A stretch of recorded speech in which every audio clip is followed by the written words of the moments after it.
అందరికీ నమస్కారం. నిన్న ఏదైతే నా బర్త్డే పార్టీ జరిగిందో ఒక చిన్న ఇంట్లో పార్టీ లాగా ఒక ఫ్యామిలీ ఫంక్షన్ లాగా జరుపుకోవాలన్న ఒక ఉద్దేశంతో ఆ రిసార్ట్లో మా అమ్మా నాన్నల కోరిక మేరకు మా అమ్మా నాన్నలతో కలిసి మా ఫ్యామిలీ మెంబర్స్తో కలిసి నేను జరుపుకోవడం జరిగింది.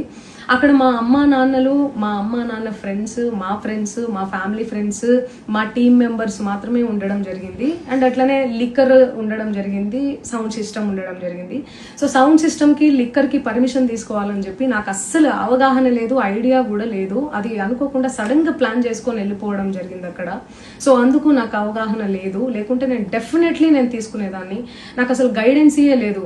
ఎవరైనా గైడ్ చేసినా కూడా నేను పర్మిషన్ తీసుకునేదాన్ని, లేకపోతే నేను ఎందుకు ఇలా తెలిసి చెయ్యను కదా. సో ఇదంతా ఇలా తెలిసి అయితే నేను తప్పు చేయలేదు, తెలియకుండా ఇది జరిగిపోయింది. అండ్ అక్కడ లోకల్ లిక్కర్ తప్ప అసలు వేరే ఏ ఇతర పదార్థాలు, మత్తు పదార్థాలు కానీ వాడడం అసలు జరగలేదు. అక్కడ దొరకలేదు కూడా, పోలీసులు సెర్చ్ చేసినా కూడా. అండ్ అక్కడ ఎవరికైతే పాజిటివ్ వచ్చింది అని చెప్పి పోలీసులు చెప్తున్నారో ఆయన ఎక్కడో ఒక చోట తీసుకున్నాడు, ఎప్పుడో తీసుకున్నాడు అని చెప్పి తేలిందని చెప్పి పోలీసులే చెప్పారు. అండ్ అది ఇన్వెస్టిగేషన్ కూడా జరుగుతుంది. మేము కూడా పోలీసులకు కోఆపరేట్ చేస్తున్నాము. అండ్ నేను ఎందుకు ఇలా చేస్తాను, అసలు నాకు తెలిసి ఎందుకు చేస్తాను, మా అమ్మా నాన్నలతో దట్టు మా అమ్మా నాన్నలు పెట్టుకొని ఇలాంటివి నేను ఎంకరేజ్ చేస్తానా, ఇలాంటివి చెప్పండి.